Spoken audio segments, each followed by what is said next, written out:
Welcome back to the Halls of Music, everyone. Today we are going to be getting into a beginning improvisation study using the tune Swing 42, written by Stefan Grappelli and Django Reinhardt. This tune has a wonderfully loving and kind spirit about it, so the beginning improvisers can explore this tune with a sense of confidence and feel great as they're making their melodies through the tune. In this video, we're going to be going over a few pentatonic scales and arpeggios and how they apply to the chord progressions. If you want to expand your knowledge of scales and arpeggios, you can get this book that I've written. It has the word comprehensive in it because it covers each concept through the entire neck. I hope that you are able to find a way to pick up your guitar every day with a sense of passion and enthusiasm. That is the most important thing that you can do for yourself when you're learning any instrument, especially the guitar. Have an awesome time improvising. I look forward to hearing you improvising really soon.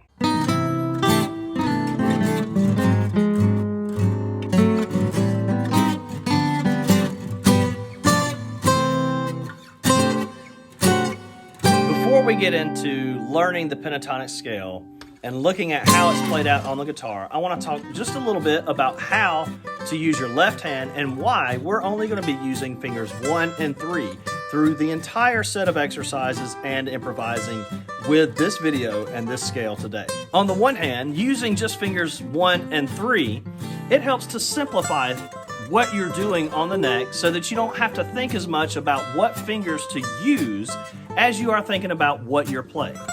So if you incorporate your fourth finger when you're playing these scales, then you have to be conscientious or aware of where your fourth finger is and bring it in when it's needed. It's just much easier to use 1 and 3 and concentrate on the melodies and not what your fingers are doing as much as what you're actually playing. Now, the other reason that this hand position to me presents a positive way to play the guitar is as a result of watching videos from guys like Pat Metheny, Guthrie Govan, Gonzalo Beguera, as well as Borelli Lagreen and Brent Mason. Although Borelli and Brent, they play a little bit more from a position like this. If you look at Guthrie Govan, he plays from this position, so does Pat Metheny, and so does Gonzalo Beguera. So these two positions are the left-hand positions that are useful on the guitar. I believe that knowing both of them and having both of them incorporated into your technique is a good idea. With this beginning improvising video, we're just concentrating on this hand position because the fingers 1 and 3 with the scale only make it easier to concentrate on what you're playing and less on what fingers you should be using. If you just use 1 and 3, it'll groove that little coordination that you need to play, and you'll be able to be freed up so that you're thinking about melodies and rhythmic motives as you try to improvise with this scale. Remember, the most important thing is having fun. I think that using fingers 1 and 3 will not only teach you the hand position that a great many of excellent improvisers use, it will also help free up your sense of coordination so that you can play on the guitar much faster and not have to practice the guitar quite as much.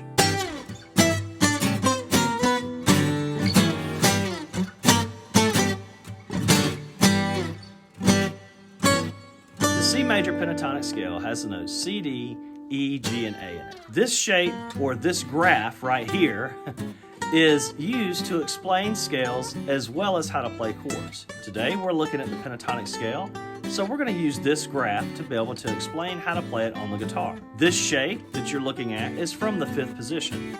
That 5 next to it represents this 5th fret, and all of the notes on the 5th fret are used in this scale. So if you played the pattern out as it's just written right there and you started on the 5th fret, it would sound like this. Remember that you can use YouTube to slow this down if you need to. It would go 5, 8, 5, 7, 5, 7, 5, 7, 5, 8, 5, 8. You could play it backwards.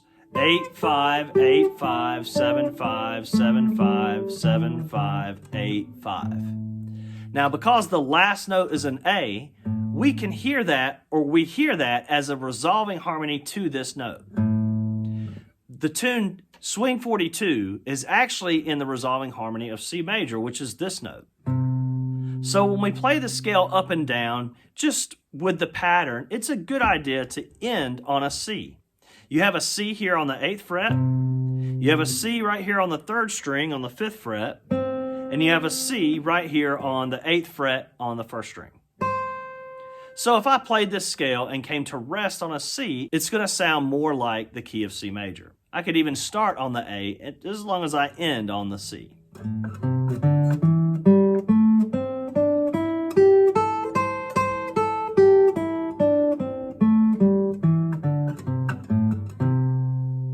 Now that sounded like it ended with a C major sound. I could also practice ending on my C here on the 5th fret of the 3rd string. So I could go.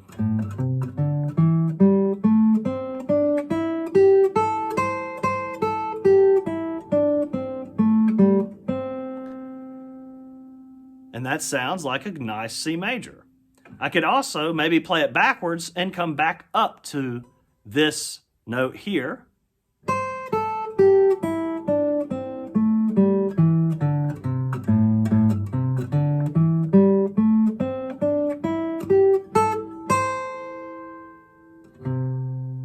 Okay, so that has a nice C major type sound to it when you end your scale exercises with the note C.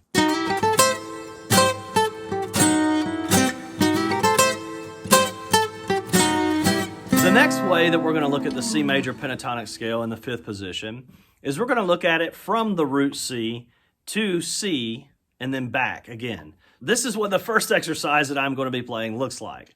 I'm going to have to take this exercise down when I play it so that you can still see my guitar. So if you need to, when you're learning this exercise, come back to this written example and learn to play it pretty much the same way that I'm playing it here in this video. All right, so here's me playing this exercise. It goes up the scale, starting on C. And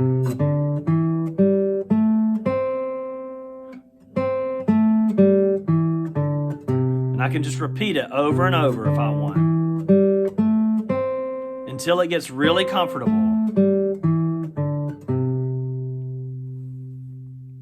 Here is the next exercise that we're going to play, which is just the C major pentatonic, an octave higher.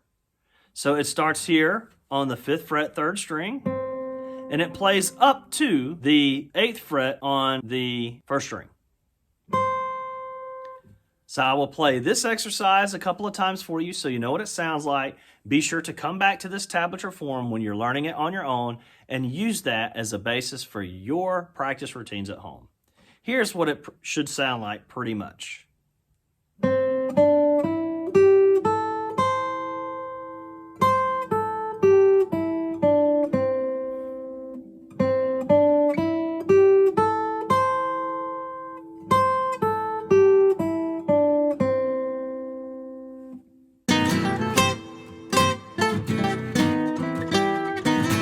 All right, so if you've spent a little bit of time with the C major pentatonic scale in the ways that we've talked about learning it so far, and you feel like your coordination is going pretty well, look into the time code section of this video and find the time code that says Swing 42 A section backing track. Click on that time code and begin to improvise with the backing track in that time code. It's at about 100 beats per minute on the metronome, so it's a nice medium tempo. If it feels like it's a little too slow, then you can use YouTube to speed it up. If it feels like it's a little too fast, then you can use YouTube to slow it down. I'm going to give you an example right now with the chord progression. I have it dialed into my loop pedal with the scale that we've been studying, and I'm going to play in a reduced way that is sort of like how a beginner guitar player might play. This way you can listen to my example and maybe take some of the ideas that I have and use them in your own solos. All right, here we go. Here's the example. 2, 3, 4.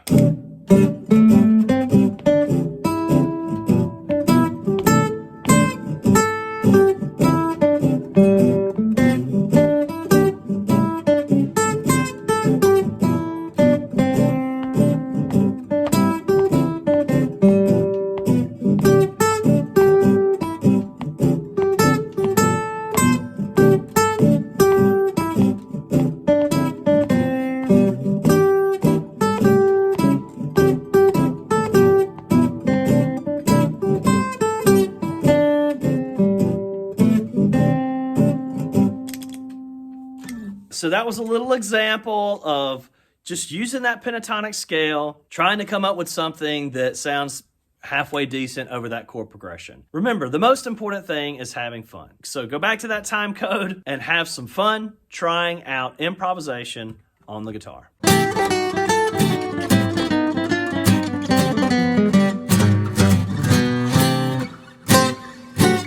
Okay, so I could get into a deep explanation of the theory involved in the A section, but I just want to do a very slight overview so that we are not having to do any kind of calculation of what all the notes are and the numbers associated with them.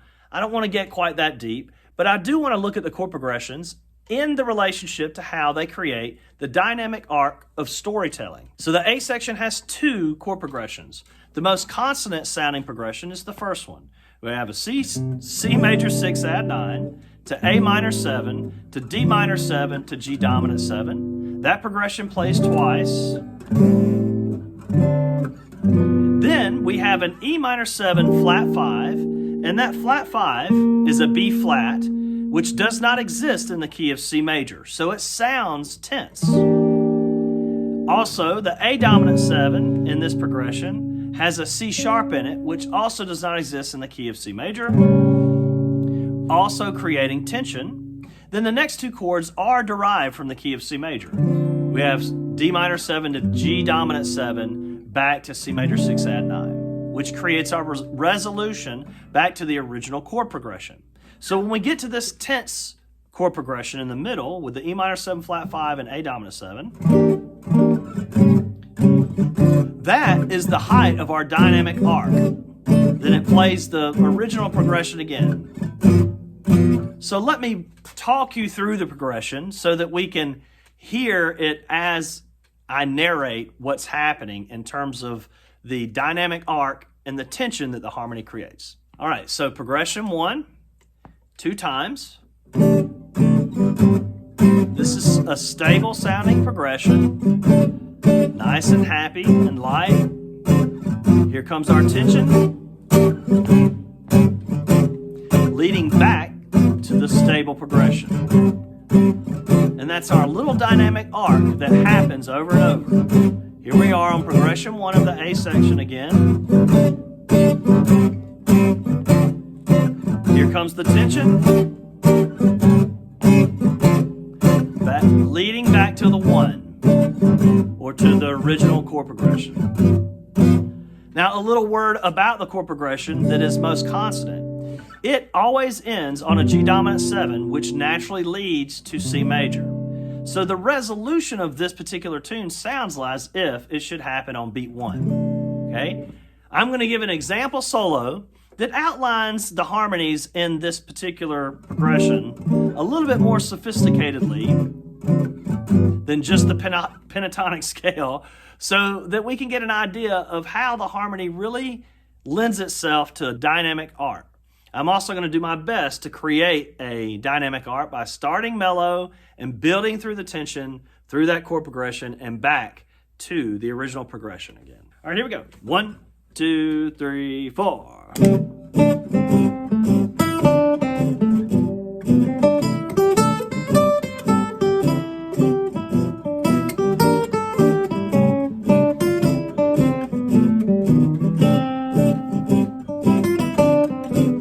One more.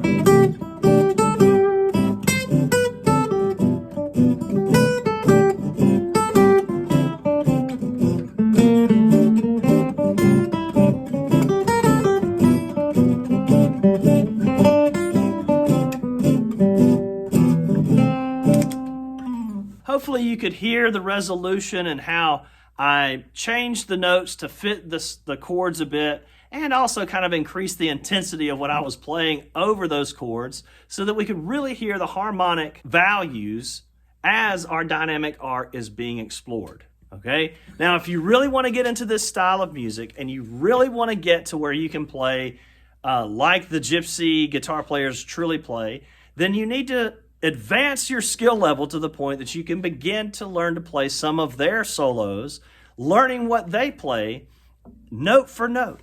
That will teach you the articulations and the vibrato and all of the right hand sort of approach that it takes to be able to sound authentic. This particular example that I made today was solely meant to outline the progression and show how our storytelling art can relate to the harmony in the A section of Swing 42.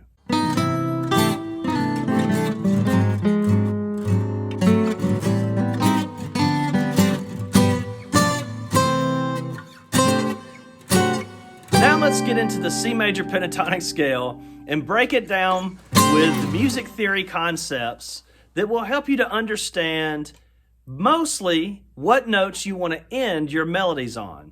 A lot of people call these target notes. So we've already seen that the C major pentatonic scale has the notes C, D, E, G, and A in it. What you need to know is that the fundamental root of a C major chord are the notes C, E, and G. So every time a chord progression resolves back to a C major chord, when you end your melody on a C,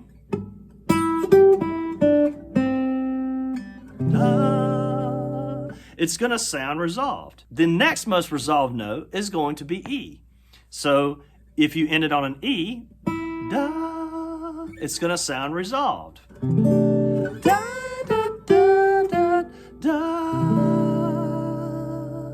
Those are the two most resolved sounding notes. Now G is also a useful note to resolve to.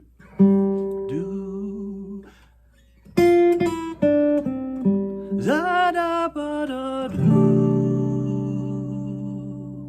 That note also resolves well because it's part of the chord. So where are the C's, the E's, and the G's in the pentatonic scale? Well, if you've already done the homework for the first way to learn this scale, you know that you have a C on the 8th fret of the 6th string, you have a C on the 5th fret of the 3rd string, and a C on the 8th fret of the 1st string. Those are your octaves. Now my E is going to be, if you count up with the pentatonic scale, you count up C, D, E, there's your first E, which is 7th fret on the 5th string, C, D, E. The G is going to be after the E, so it's the 5th fret on the 4th string. So we have 8th fret, 6th string, C, 7th fret, 5th string, E, and 5th fret, 4th string, G. That's our first C major arpeggio in the 5th position. The next C is, we already know, is at the 5th fret on the 3rd string. Let's count out with the pentatonic scale. C, D, E.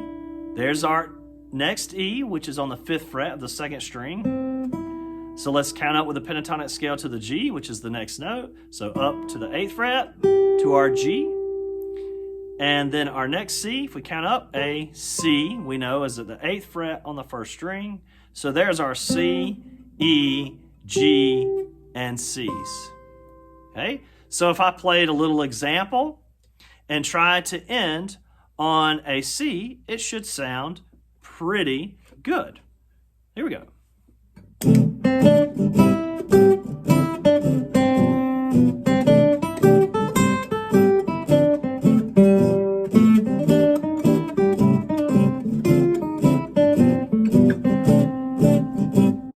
Now, the interesting thing about this A section chord progression is that the C does not come around until measure 1. I always have a tendency to resolve my melodies in measure 4 of the progression, which is a G dominant 7 chord. C does not sound good with a G dominant 7 chord.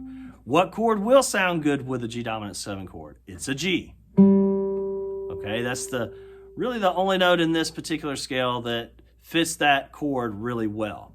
So I'd have to aim for that note to be at the end of each progression. So if I hear it coming around, I could do it like this.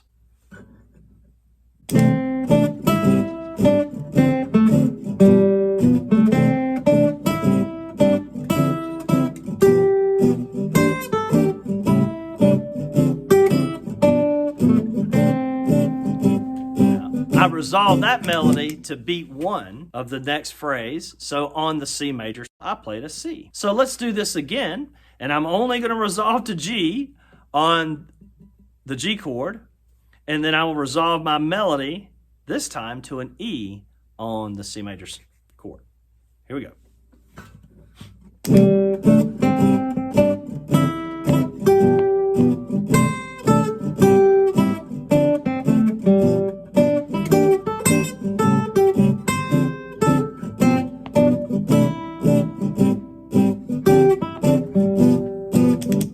So,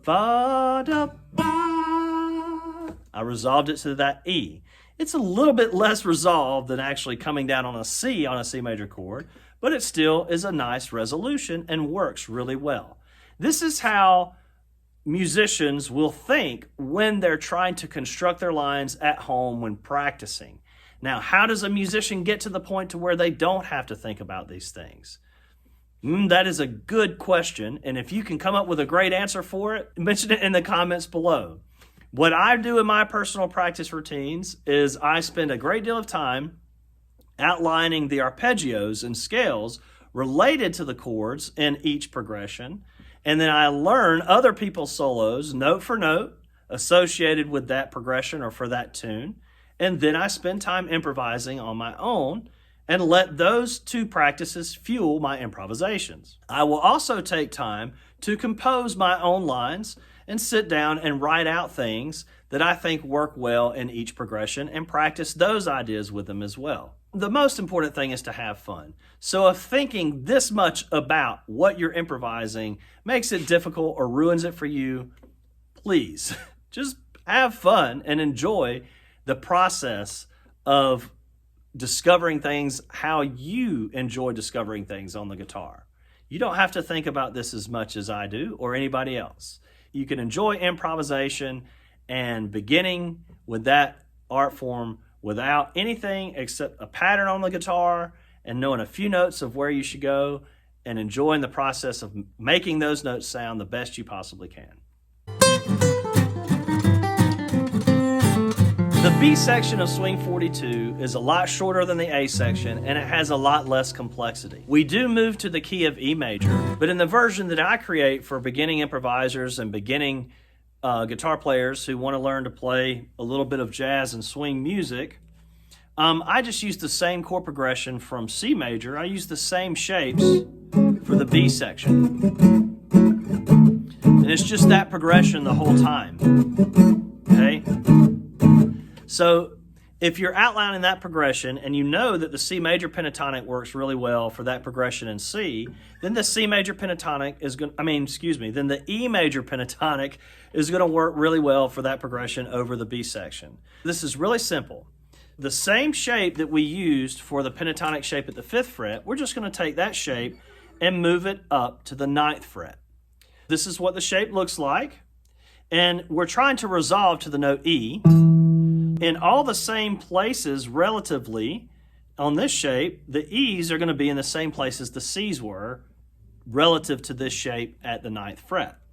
So the pattern itself is going to be 9, 12, 9, 11, 9, 11, 9, 11, 9, 12, 9, 12. Remember, you can use YouTube to slow this down if you need to. I'll go through it one more time. 9, 12, 9, 11, 9, 11, 9, 11, 9, 12, 9, 12. Okay, so now let's just run that pattern. Oh, excuse me. First, let's find where all the E's are. So the E's are going to be on the 12th fret of the 6th string. It's going to be on the 9th fret of the 3rd string and the 12th fret of the 1st string. So as you're practicing this scale, in relationship to the B section for Swing 42, you always want to try to end your exercises with one of those 3 E's. So I'll run it up and down.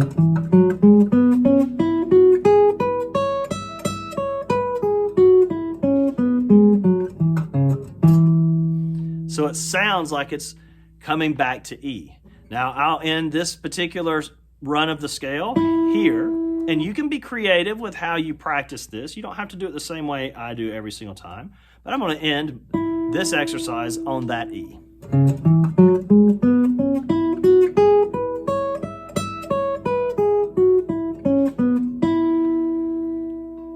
Okay, now I will start at the top and come back to the top.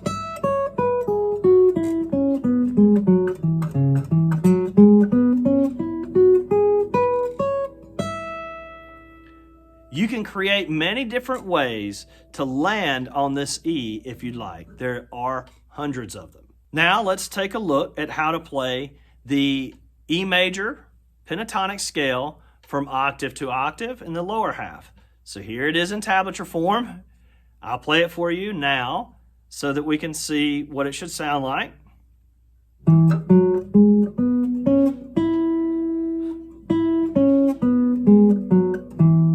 Again.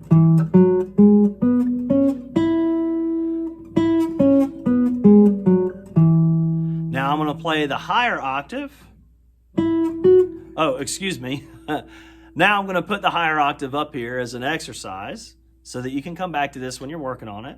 Now let me take that down and play it from octave to octave in the higher octave.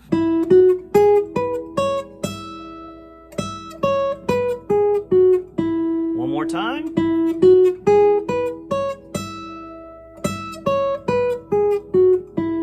Very good. Cool.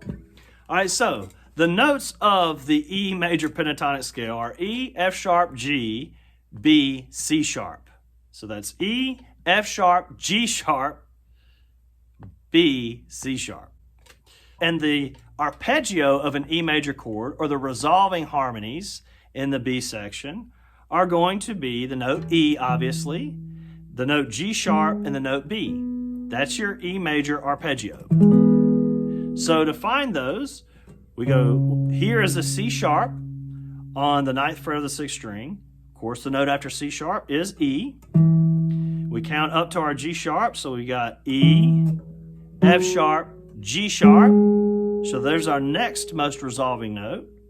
And then we go up from G sharp to the B. So we have an E major arpeggio, 12th fret, 6th string is E, 11th fret, 5th string is G sharp, 9th fret, 4th string is B. There's our resolving harmony notes, or our target notes for the B section. Now here's the same notes at the higher octave. We have an E on the 9th fret of the 3rd string. We count up from there. It's E, F sharp, E, F sharp, G sharp is 9 on the 2nd string. Then the next note is B. So there's our resolving harmonies, and we have our E here on the 12th fret. So you have E, G sharp, B, E as the E major arpeggio, or target notes for the B section. Once you spend a little bit of time getting the coordination down for this scale, be sure to go to the time codes and look for the time code that says Swing 42 B section backing track, and you can play along with that backing track with the scale that you learn and just experiment and have fun. You do not have to think about the resolving harmony or target notes at all. Just have fun and create in the best way that you know how. Remember, we're using fingers 1 and 3 only to keep it simple and make our sense of coordination easier so that we can concentrate on the melodies and rhythmic motives that we're using to improvise.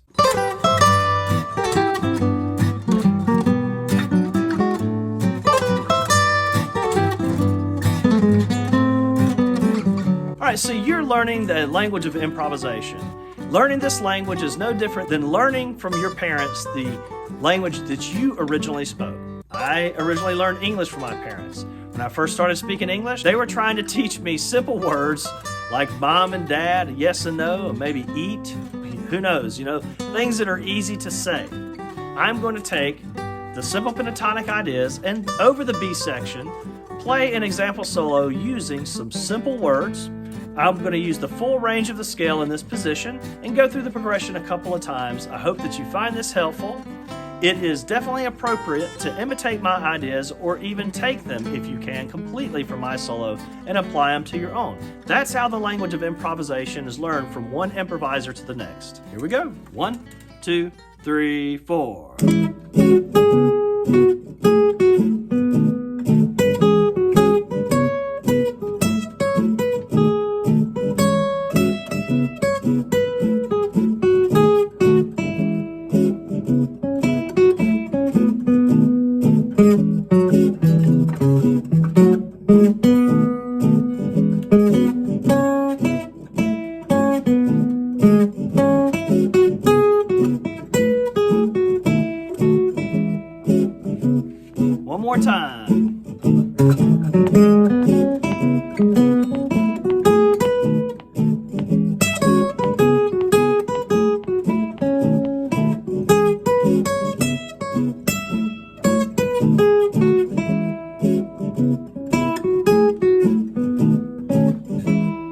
All right, so hopefully that will help you to generate some ideas of your own. You could tell that I stayed around the top and hung out there and had ideas. And then I went to the bottom end of the scale and I hung out there for a while and had ideas.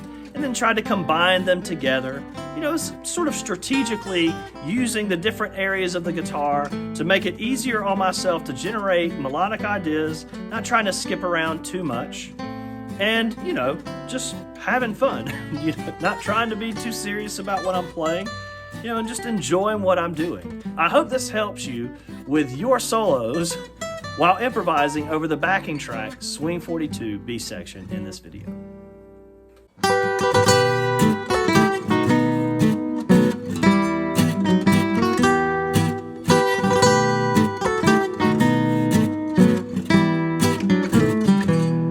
Before I give an example solo of playing over the entire form with the simple pentatonic shapes, I want to take just a few minutes to point out that the transition from the A section to the B section does have a little bit of a chord that pivots us from the key of C major to the key of E major. When that pivot chord happens, most great improvisers will take the time to outline a little bit of a line that indicates that pivot chord. With studying just simple C major pentatonic and E major pentatonic, we are not quite in the realm of being able to outline that pivot chord just yet. The pivot chord that comes between the A section and the B section is a B dominant 7. Okay? When we come back from the B section to the A section, there's also a progression that leads from that where we go from E major to, and we have our D minor 7, G7 back to C.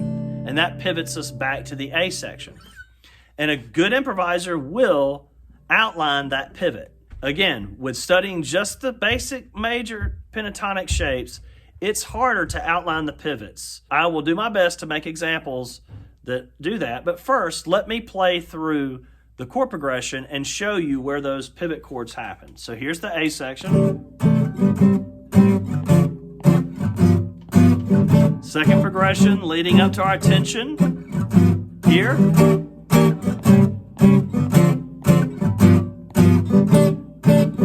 And the A section actually happens again. So let's do it all the way through, just like it is in the song. This is the second. All right, A. Here's our tension. Here's our pivot chord. E.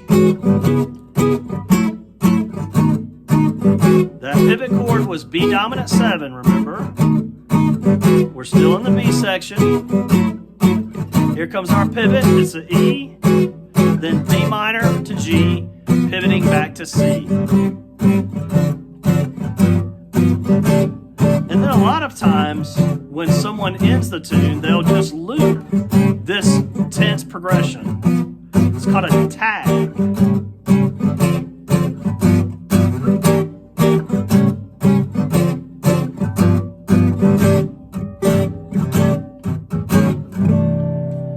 So when they loop that progression over and over like that, it creates a lot of tension that leads up to the final note of the piece. The main thing that I wanted you to at least get a little bit of an overview of the fact that there are pivot chords that lead us from the A section to the B section and from the B section back to the A. I will do my best to outline melodies that indicate those pivots. When we come from the B section back to the A, it's going to be a lot easier. But from the A section to the B section, it's difficult to make that pivot work with just these two scales. All right, here we go. Let's get to the example of playing through the entire form with the pentatonic scale.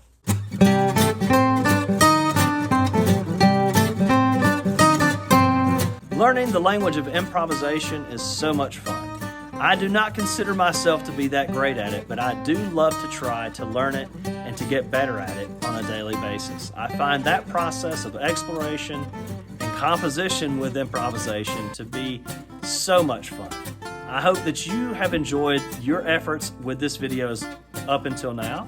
I hope that you've learned the C major pentatonic in the 5th position and the E major pentatonic in the 9th position, and that you have gone to the backing track titled Swing 42 full form backing track and are using that backing track to improvise already.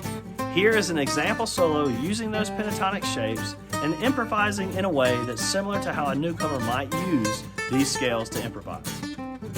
Remember, the most important thing is to have fun. Here we go. 1, 2, 3, 4.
Alright, I hope that is helpful for you and that you enjoy the process of improvisation and learning this new language as much as I do. I absolutely love learning this stuff, even though I don't feel like I'm that great at it.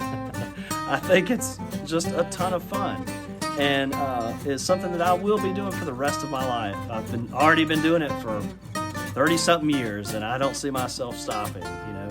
So I hope that you enjoy it that much, and I hope that we get to jam together and play some music together at some point. That would be absolutely fantastic. Having fun is the most important thing. Enjoying yourself, finding yourself excited to play your guitar every day. That's my hope for you. Have a great day.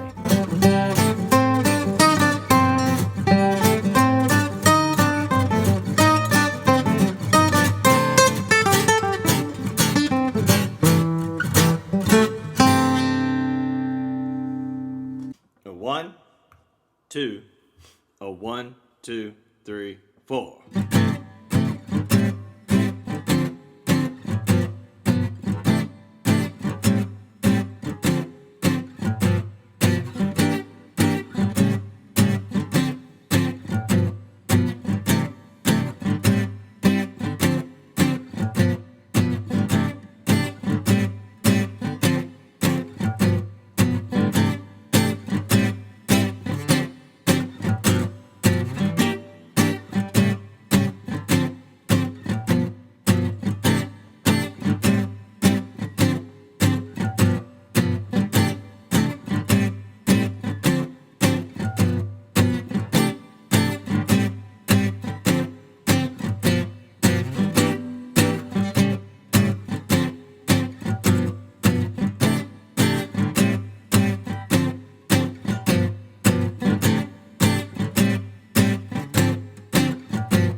A 1, 2, a 1, 2, 3, 4.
A 1, 2, a 1, 2, 3, 4.